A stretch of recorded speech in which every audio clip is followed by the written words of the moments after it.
22절입니다. 구약 102쪽에 있습니다.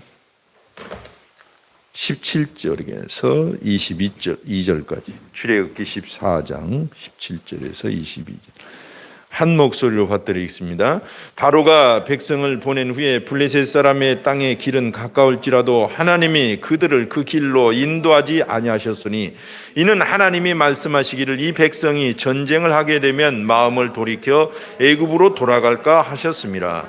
그러므로 하나님이 홍해의 광야길로 돌려 백성을 인도하시매 이스라엘 자손이 애굽 땅에서 대열을 지어 나올 때에 모세가 요셉의 유고를 가졌으니 이는 요셉이 이스라엘 자손으로 단단히 맹세하게 하여 이르기를 하나님이 반드시 너희를 찾아오시리니 너희는 내 유고를 여기서 가지고 나가라 하였음이더라.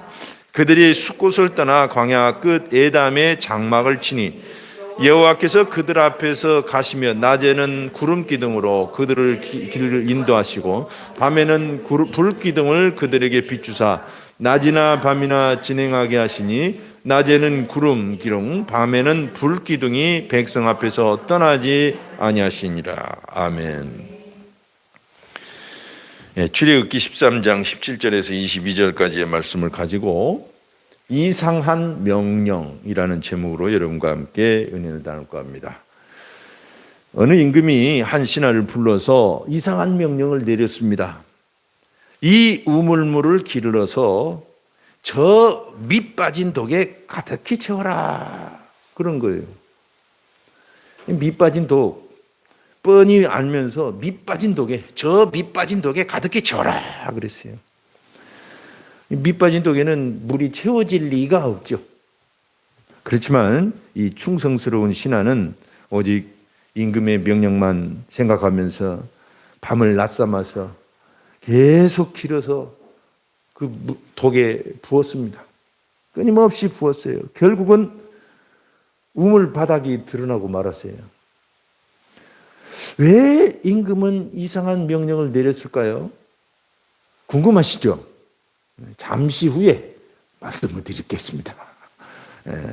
우리가 성경을 보면 이와 같이 이상한 명령으로 가득 차 있습니다.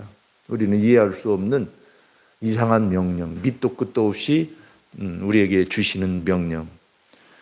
예를 들자면 아브라함에게 이삭을 바치라. 이상한 거예요. 정말 이해할 수 없는 거예요.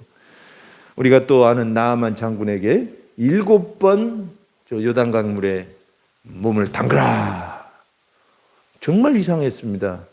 자기 나라 가면 더 깨끗한 물, 더 넓은 물이 천지인데 저 흙탕물인 요단강에 7번 물을 담그라고 자기 생각과는 전혀 안 맞았어요. 이상한 명령이죠. 예수님께서 또 어떤 병자를 향해서 가서 실로암에 가서 씻어라. 그렇게 말씀하셨어요. 소경에게. 정말 우리로서는 이상한 명령이 아닐 수가 없죠. 오늘 본문에 보니까 이상한 명령을 하셔요. 우리는 이 이상한 명령에 대해서 오늘 말씀을 나누려고 하는 것입니다. 17절에 보니까 바로가 백성을 보낸 후에 블레셋 사람의 땅의 길은 가까울지라도 하나님이 그들을 그 길로 인도하지 아니하셨으니 그랬어요. 정말 이상하죠? 여러분 블레셋을 경유해서 가나안으로 갈 때 약 4일 내지 5일밖에 안 걸린대요. 그런데 그렇게 가까운 길이 있는데 왜 하나님께서는 그리 안 보내시고 애굽에서 그 홍해 광야길로 이렇게 내보내셨는가? 이게 정말 이상한 그 명령이 아닐 수가 없어요.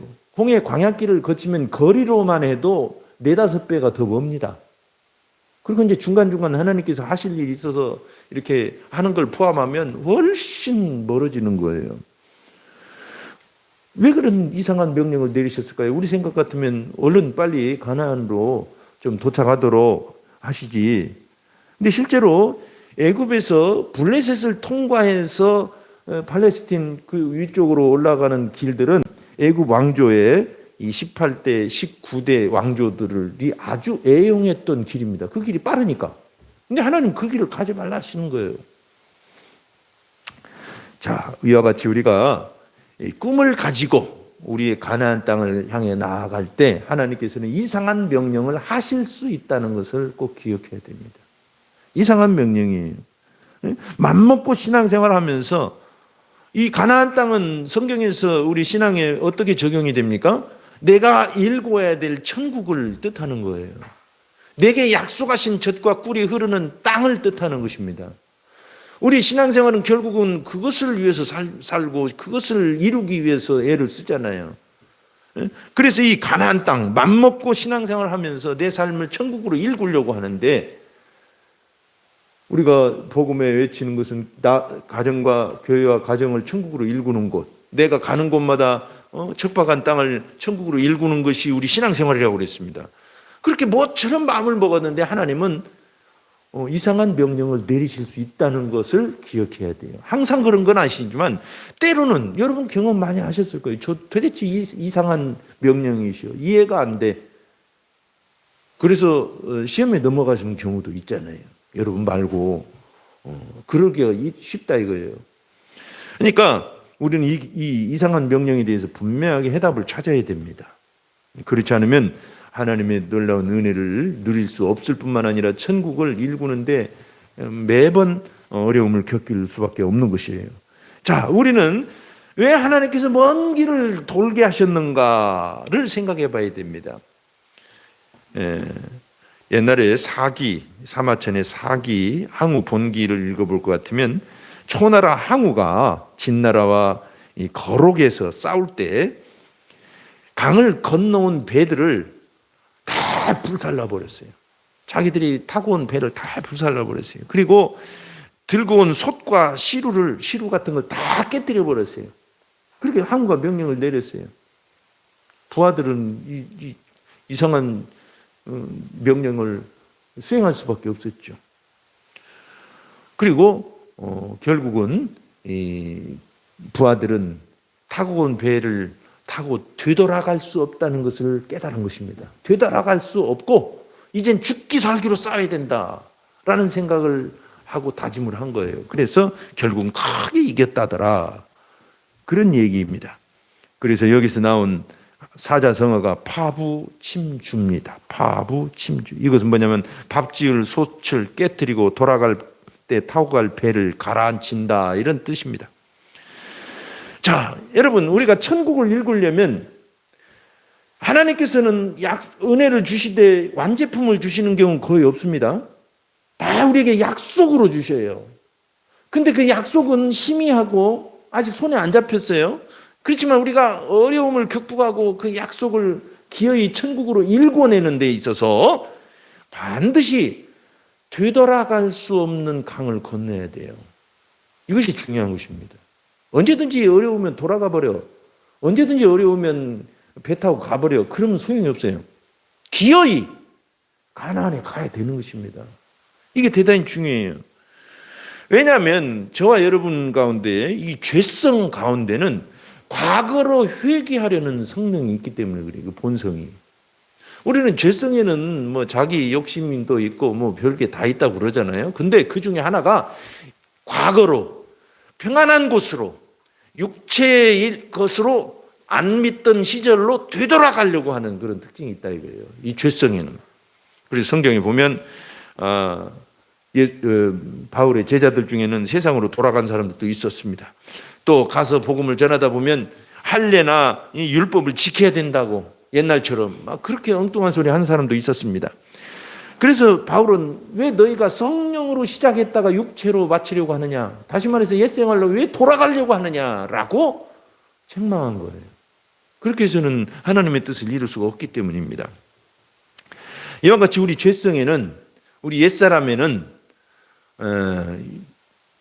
옛 그 사람으로 예수 믿지 않았던 그 시절로 돌아가려고 하는 그런 본성이 있다는 것을 기억해야 됩니다. 그래서 여러분, 가까운 블레셋 길을 통해서 올라가게 되면 그 하나님께서 17절 말씀하시기를 이 백성이 전쟁을 하게 되면이라고 말씀하셔요. 지난번 번역은, 개혁 번역은 이 전쟁을 보게 되면 그렇게 돼 있어요. 원어는 본다는 뜻입니다. 본다는. 내가 전쟁을 하든 아니면 누가 옆에서 전쟁을 하는 건 보든 똑같다는 것이에요. 그래서 오늘 이번에는 이제 좀 더 실제적으로 전쟁을 한다고 그렇게 번역을 했습니다만 똑같은 말입니다. 블레셋은 원래 어떤 나라냐면 똑같은 족속의 자손들이지만 5개 족속의 세부 그 족속이 있어요. 그래서 5개 도시로 이루어진 연합체입니다. 연합체 블레셋이. 그러니까 가사, 아스글론, 아스돗, 가드, 에그론 다 들어보셨죠? 앞으로 이제 왕국을 이루고 몇 차례 전투를 해서 만나게 되는 그런 족속들이거든요. 그 족속들이 또 버티고 있는 거예요. 그 블레셋 통과하려면, 가자 지역을 통과하려면. 요즘처럼 가자 지역이 지금 이스라엘의 저 해변 쪽에 지중해 쪽에 일부만 남은 게 아니라 그때는 팔레스틴 요단강 쪽까지 진출해 있었습니다. 그러니까 딱 버티고 있으면 당장 전쟁이 시작되는 거예요. 2, 3일 만에 딱 만나게 될 것이고. 그럼 어떻게 될까요? 이 사람들 전쟁을 안 해봤거든요. 이스라엘 백성들은. 난리가 날 겁니다. 어차피 앞으로 전쟁은 해야 됩니다. 여러분. 우리가 알다시피 하게 되잖아요. 아말렉과도 하고 그 이후로는 또 정복 사역 또 여리고성이나 아이성이나 그리고 또 기왕에 또 가나안 땅을 정복하려면 수많은 족속들을 없애려고 전쟁을 해야 돼요. 근데 지금 이 전쟁은 뭐가 문제겠어요? 블레셋과의 전쟁은 아직 준비가 안 된 전쟁이라는 것입니다. 그리고 이 전쟁을 하기 전에 반드시 무언가를 통과해야 되는 뭐가 있기 때문에 지금 이 블레셋과 전쟁을 하지 못하게 하신 거예요. 되돌아가는 거예요. 애굽으로.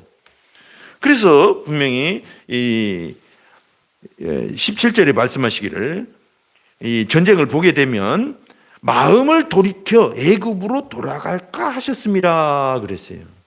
이 이스라엘 백성들은 그럴 거 아니에요. 가나안이고 뭐고 야 이거 죽겠다. 어떻게 이 사람들과 싸우냐. 가자. 애굽으로 돌아가자. 그럴 거예요 아마. 2, 3일밖에 안 걸렸으니까 그냥 바로 가면 되잖아요. 자, 이게 문제입니다. 그래서 하나님께서 이 먼 길을 돌게 하신 것은 단적으로 전쟁을 못하게 하신 것도 아니고 전쟁을 안 하게 하신 것도 아니고 되돌아가지 못하게 하시려는 목적이었습니다. 무슨 목적이요? 되돌아가지 못하도록. 이제 잘못하면 애굽으로 돌아가자고 자꾸 하니까. 그런데 이 되돌아가지 못하게 하려면 우리말로 빼도 박도 못하게 하려면 한 가지 기발한 아이디어가 있습니다. 그건 뭐냐면 홍해를 통과하는 것입니다. 이 홍해를 통과하면 어떤 일들이 있게 되냐면 하나님께서 이제 일부러 애굽의 바로를 다시 충동질해서 이제 이스라엘 잡으러 출동하게 합니다. 최정예 부대를 이끌고 막 쫓아옵니다. 근데 하나님께서 일부러 홍해길로 유인을 하셔요. 그들을. 그래서 그 사람들이 생각하기를 이제 저 사람들 오도 가도 못한 저 홍해 앞바다까지 갔다 바보같이 그리고 이제 추격해 오도록 그렇게 유인을 하신 거예요. 그래서 하나님은 두 가지 목적을 달성하시려고 하는 것입니다. 첫째는 이스라엘이 이제 완전 진퇴양난이잖아요. 이제 죽고 나서나 홍해를 건너야 살 수밖에 없어요. 뒤돌아갈 수가 없어요. 저렇게 막 나를 피고 정예 군대가 칼을 들고 창을 들고 쫓아오는데 뭐 항복한다고 다시 되돌아간다고 그렇게 사정 봐달라고 할 처지가 아니에요. 지금 형편이 오면 막 당장 다 쓸어버릴 것 같아요.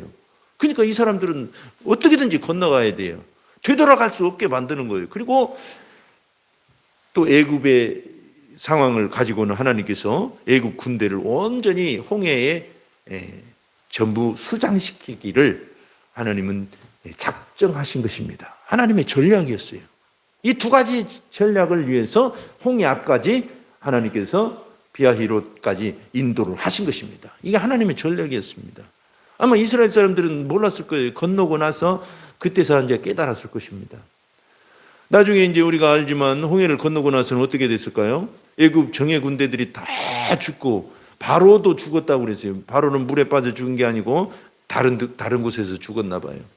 그렇게 해서 결국은 이제 애국과는 철천지 원수가 돼버려요. 돌아갈 수도 없어요. 이제 마음먹어도 못 돌아가는 거예요. 그런 상태까지 하나님께서 일부러 몰고 가신 것입니다. 왜냐하면 가나안을 정복하려면, 가나안의 젖과 꿀이 흐르는 땅을 차지하고 정복하고 그곳에 천국을 일구려면 애굽을 완전히 떠나야만 됐기 때문입니다. 완전히 되돌아갈 수 없도록 그렇게 해야만 되기 때문입니다. 그래서 이 홍해 사건은 대단히 중요한 사건입니다. 우리 신앙적으로는 이 홍해 건넌 사건을 두고 고린도전서 10장 2절은 이것을 세례에 비유를 했어요. 모세에게 속하여 다 구름과 바다에서 세례를 받고, 세례가 뭡니까? 예수님과 함께 십자가에 죽었다는 표시로, 너는 예수님과 함께 죽었다 하고 물에다 팍 담그잖아요. 다시 꺼내면서 뭐라고 그래요? 너는 예수님과 함께 살았다 하면서 예수님과 연합된 부활을 뜻하는 것입니다. 그러니까 이 세례는 결국은 십자가와 부활을 상징하거든요. 예수님과의 연합.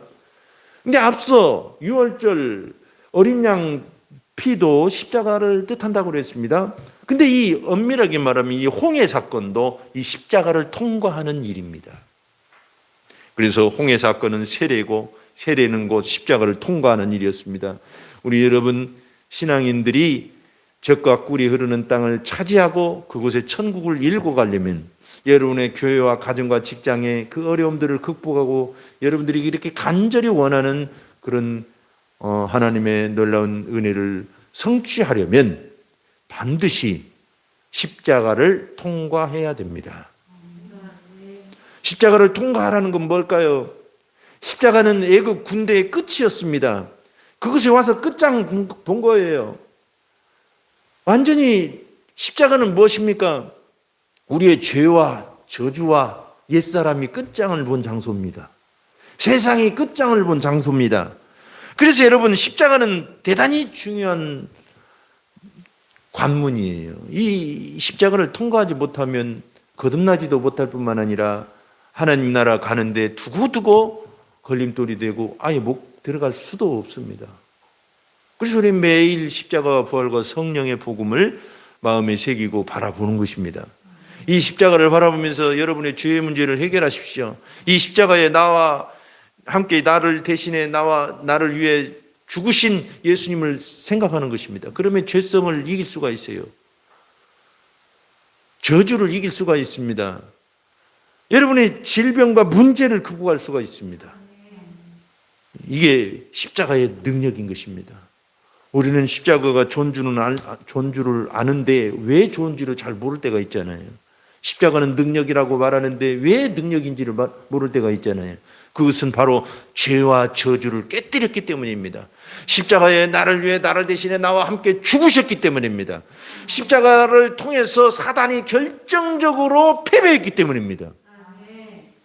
그래서 우리는 십자가를 날마다 노래하는 거예요. 십자가를 모르면 우리는 신앙인이라고 볼 수가 없어요. 십자가와 부활과 성령을 얘기하지 않으면 도닦는 사람이 되기가 쉬워요. 착한 일 하자고 자꾸 그러고 마음을 비우자고 그러고 그건 이 십자가와 상관이 없는 일입니다. 여러분, 우리는 십자가와 부활과 성령을 굳게 붙잡아야 됩니다. 기어이 십자가를 통과하십시오. 항상 여러분 우리의 구원의 문제뿐만 아니라 어떤 꿈의 문제를 성취하기 위해서도 반드시 십자가가 있어요. 우리는 십자가가 이례적 사건이지만 구원을 위해서 그 십자가를 통과한 것이고 우리의 앞에 놓인 많은 천국들을 일구기 위해서는 이 보이지 않는 십자가가 있다는 것을 기억해야 돼요. 네. 그래야 하나님을 오해하지 않고 우리는 이길 수가 있습니다. 우리가 요단강 건너가 만날이 그런 노래 하잖아요. 장례식 때. 왜냐하면 요단강 건너면 다시는 되돌아올 수 없기 때문입니다. 죽음은 그걸 뜻해요. 그래서 다윗이 밧세바와 동침하고 아들을 낳았는데 그만 하나님께서 그 아들을 치시잖아요. 그러니까 밤새 기도를 합니다. 살려달라고. 근데 안타깝게도 죽어요. 그러니까 금식하던 걸 멈추고 다시 다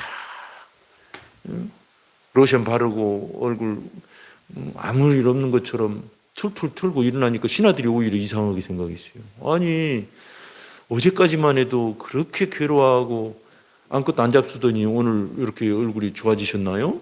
그러니까 다윗이 하는 말이 사무엘하 12장 23절에 지금은 죽었으니 내가 어찌 금식하랴? 내가 다시 돌아오게 할 수 있느냐? 나는 그에게로 가려니와 그는 내게로 돌아오지 아니하리라.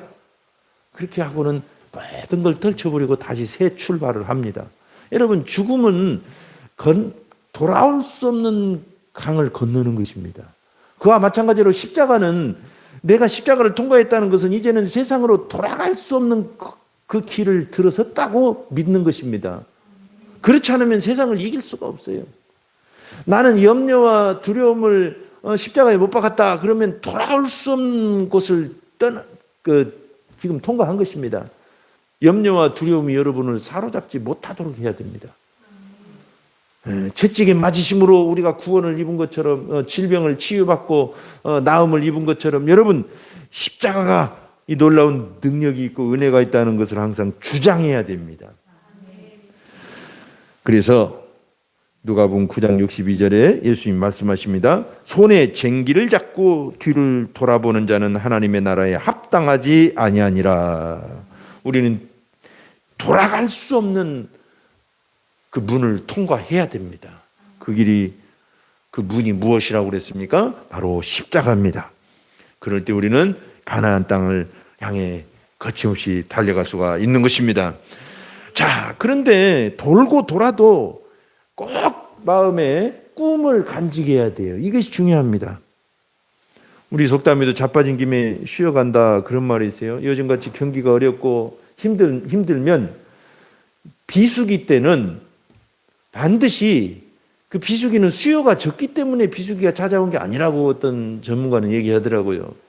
비수기 때는 뭐냐면 미리 물을 준비하지 못한 때라고 생각을 하는 거예요. 그래서 항상 그 비수기 때는 새로운 우물물을 찾는 것입니다. 그것이 요즘같이 복잡한 시대에서 살아나갈 방도예요. 이제 다시 해 뜨고 좋은 시대에 오기까지 기다리려면 그런 시대는 오지 않아요. 그러니까 그런 것처럼 우리가 어려움을 겪을 때 우리의 꿈을 다시 챙기는 것입니다. 어렵다고 거기서 주저앉는 게 아니라 하나님이 주신 꿈이 무엇이었던가 하고 생각하면서 다시 그 꿈을 정비하는 것입니다. 오늘 19절에 보니까 모세가 요셉의 유고를 가졌다 그랬어요. 왜냐하면 요셉이 자기가 죽기 전에 단단히 형제들에게 맹세시켰잖아요. 하나님이 반드시 너희를 찾아오시리니 너희는 내 유고를 여기서 가지고 나가라 하였습니다. 근데 사실 유골이라고 번역했습니다마는 요셉은 미라로 만들었습니다. 이스라엘 전통 방식이 아니라 애굽의 전통 방식대로 장례를 했기 때문에 미라 처리를 했어요. 그러니까 미라를 들고 400년 만에 이제 가나안으로 올라가는 것입니다. 대단히 중요하죠. 왜 그랬을까요? 이 요셉의 미라는 유골이라고 합시다. 요셉의 유골은 무엇을 뜻할까요? 이것은 이스라엘의 꿈을 뜻하는 것입니다. 꿈을 유언으로 남겼고 꿈의 사람이었고 꿈을 위해서 평생을 살았던 요셉.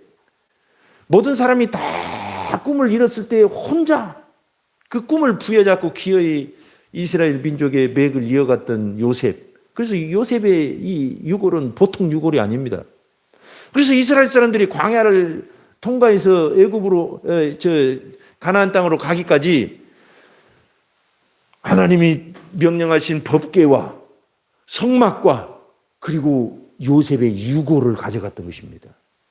유골 얘기는 그 뒤로는 이제 안 나와요.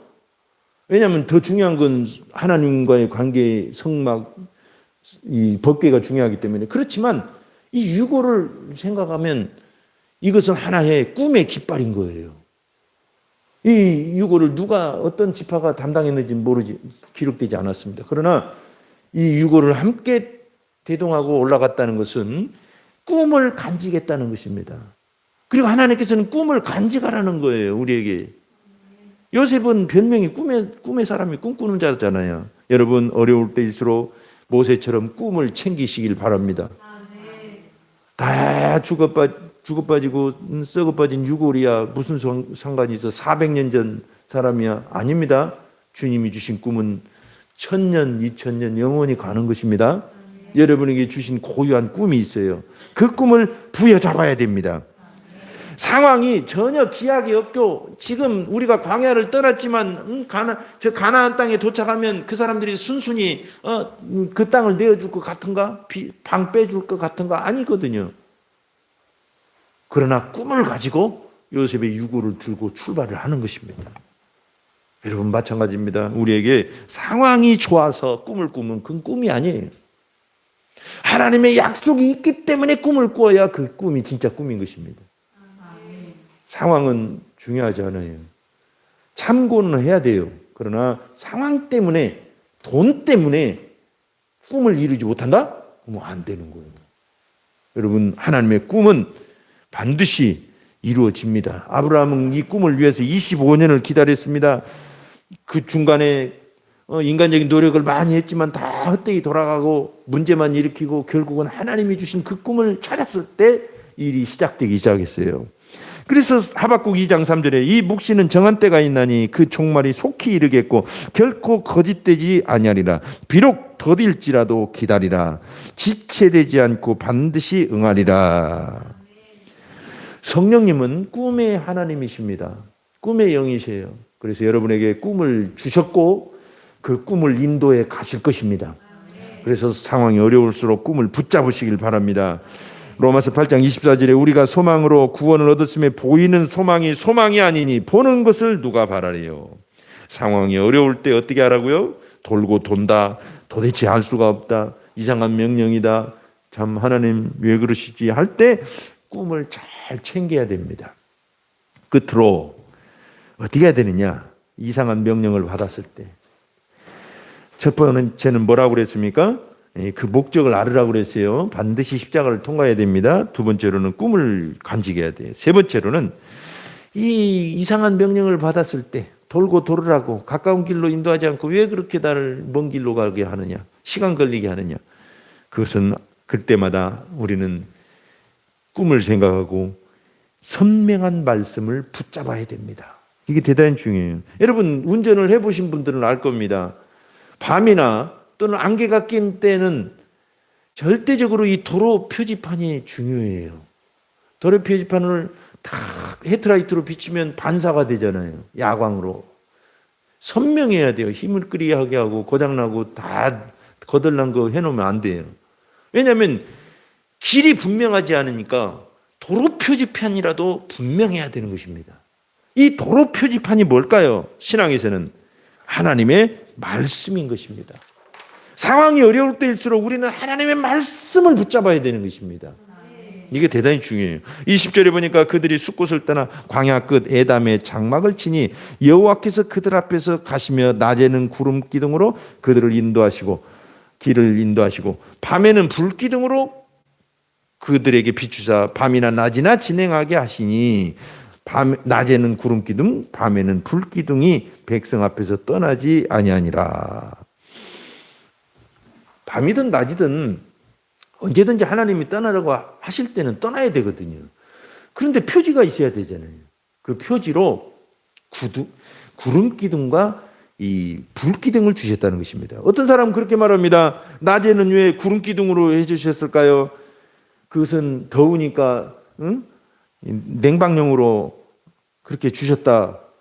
시원하게. 천만의 말씀. 그 구름 기둥이 그 200만 명을 어떻게 그늘을 만들어줘요? 못하잖아요. 그러니까 이 구름 기둥은 철저하게 낮에 선명하게 볼 수 있도록 하나님의 표시로 주신 것입니다. 이게 냉방용 아니에요. 또 밤에는 불기둥 추니까 따뜻하라고 불기둥을 주셨대요. 그거 아니에요. 밤에는 어두우니까 잘 보이라고 불기둥을 주신 거예요. 그러니까 불기둥이든 구름기둥이든 공통점은 잘 보이도록 하신 것입니다. 왜냐하면 광야고 헤매기 쉽고 뭐 지금처럼 도로 표지판이나 내비게이션도 없고 그러니까 기둥이 필요한 거예요. 멀리서도 볼 수 있는 큰 기둥이 필요한 것입니다. 그래서 출애굽기 14장 24절에 보면 신기하게도 새벽에는 어떻게 되냐면 여호와께서 불과 구름 기둥으로 함께 인도하셨어요. 불과 구름 기둥 가운데 애굽 군대를 보시고 애굽 군대를 어지럽게 하시며. 왜 새벽에는 그랬을까요? 새벽에는 어둡기도 하고 이제 해가 희물거리 이렇게 동도 트고 그러니까 이 불기둥으로 또 바로 구름 기둥으로 이렇게 전환하신 장면을 뜻하는 것입니다. 이건 다 선명하게 보게 하신 거예요. 여러분 잘 보이게 명확하게 말씀을 붙잡아야 됩니다. 말씀을 잘 붙들으라는 거예요. 어려울수록 붙들어야 돼요. 어려울수록 안내자의 말을 들어야 됩니다. 어려울수록 그 지침서를 잘 따라야 됩니다. 그래서 여러분 안 보이고 이렇게 혼탁한 시대일수록 진리의 말씀, 예수 그리스도를 중심으로 한 진리의 말씀을 굳게 붙잡아야 돼요. 누가 이 말하고 저 말해도 여러분들은 전혀 요동하지 않을 줄 압니다. 그래서 성경은 갈라디아서 3장 1절에 십자가가 우리에게 밝히 보인다고 그랬습니다. 십자가의 진리입니다. 또 로마서 1장 20절에는 창조주 하나님에 대해서 누구든지 핑계치 못한다고 그랬습니다. 로마서 10장 8절에는 그러면 무엇을 말하느냐? 말씀이 네게 가까워 내 입에 있으며 내 마음에 있다 했으니 곧 우리가 전파하는 믿음의 말씀이라. 복음의 말씀을 뜻하는 것입니다. 십자가와 부활과 성령의 복음입니다. 여러분 말씀이 선명해야 돼요. 그래서 우리 교회가 날마다 말씀도 잘 듣고 묵상도 하자고 얘기하는 것입니다. 묵상 어려우면 하루에 석 장 읽으시고 그중에 한 구절을 외시길 바랍니다. 그러면 묵상에 버금가도록 효과가 있어요. 그래서 3일 운동이에요. 그게 우리 교회에서 만든 3일 운동. 석 장 읽고 한 절 외는 거. 묵상 여러분 막 기록하고 이거 습관이 안 되고 잘 못하신 분이 있다면 나중에 이제 이건 차츰 하기로 하고 지도 받으면서 그건 전혀 하지 않으면 안 됩니다. 한 번씩 해보긴 해야 돼. 못하면 3일 운동이라도 하래. 최고다 이거예요. 왜? 말씀이 선명해야 되니까. 시편 119편 105절에 주의 말씀은 내 발의 등이요 내 길의 빛이니이다. 그래서 하박국 2장 2절에 여호와께서 내게 대답하여 이르시되 너는 이 묵시를 기록하여 판에 명백히 새기되 달려가면서도 읽을 수 있게 하라. 우리가 달려가면서도 읽으려면 어떻게 해야 될까요? 마음에 새기는 길밖에 없어요. 묵상하거나 암송하는 길밖에 없습니다. 대단히 중요하죠. 선명해야 돼요. 이 시대에 우리가 정확하게 가나안 땅으로 입성해서 그 땅을 일궈내려면 말씀을 선명히 붙잡으시길 바랍니다. 서두에 이상한 명령을 했던 왕의 얘기를 마칠까 합니다. 밑빠진 독에다 계속 부을 했어요. 그런데 우물물은 바닥에 나버렸는데 독은 차지 않았습니다. 신하가 우물 바닥을 보니까 뭔가 번쩍이는 게 보였습니다. 엄청나게 큰 금덩어리가 있는 거예요. 그래가지고 왕 앞에 무릎을 꿇고 말합니다. 임금님 용서해 주십시오. 독에 물을 가득 채우지 못했습니다. 그러나 우물바닥에서 이 금덩어리를 건졌습니다 하고 왕에게 바쳤어요. 그랬더니 왕이 빙그레 웃으면서 말했습니다. 밑빠진 독에 물을 채우겠다고 우물이 바닥나도록 수고를 했구려. 그대는 참으로 충성스러운 신하요. 그 금덩이는 그렇게 순종하는 신하를 위해 준비된 것이라오 하고 신하에게 줬대요. 여러분도 한번 밑빠진 독에 물 한번 부어볼래요? 네. 그렇습니다. 이상한 명령을 받으면 우리는 이해가 안 돼요. 하지만 하나님의 명령이라면 그 길을 가는 것입니다. 예전에 오래전 어거스틴이라는 사람이 있었잖아요. 그 사람이 삼위일체에 대해서 이해할 수가 없었어요. 고민을 하고 그러다가 어느 바닷가를 거니는데 어떤 꼬마아이가 모래밭에다가 웅덩이를 파고는 바닷물을 갖다가 푸고 갖다 부어놓고 또 가서 부어놓고 계속 그러고 돌고 있는 거예요. 그래서 얘야 왜 그렇게 웅덩이에다가 바닷물을 부어놓니? 다 빠져버리잖아. 모래 받치니까 다 빠져버리는 거죠. 그러니까 그 아이가 하는 말이 저 바닷물을 전부 여기다가 갖다 채워버릴 겁니다. 그랬대요. 그리고 나서 그 아이가 사라졌어요. 그때 크게 깨달았다고 합니다. 삼위일체는 내가 이해할 수 없는 영역이다. 내가 왜 그렇게 이해하려고 했는가? 그냥 믿어야 되는 영역이구나 하고 그 삼위일체에 대해서 이제 기독교가 확립하게 된 것입니다. 기초가 되는 것입니다. 여러분 잠언 3장 5절에서 6절 말씀하십니다. 너는 마음을 다해 여호와를 신뢰하고 내 명철을 의지하지 말라. 너는 범사에 그를 인정하라. 그리하면 내 길을 지도하시리라.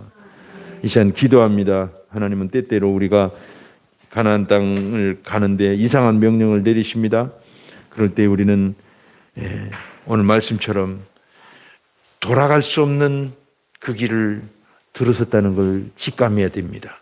우리는 십자가의 길을 통과해야 되고 꿈을 붙잡아야 되고 말씀을 더 선명하게 붙잡아야 됩니다. 이 시간 합심해서 한번 기도합시다. 하나님 아버지여 감사합니다. 주님을 찬양합니다. 우리가 천국을 향해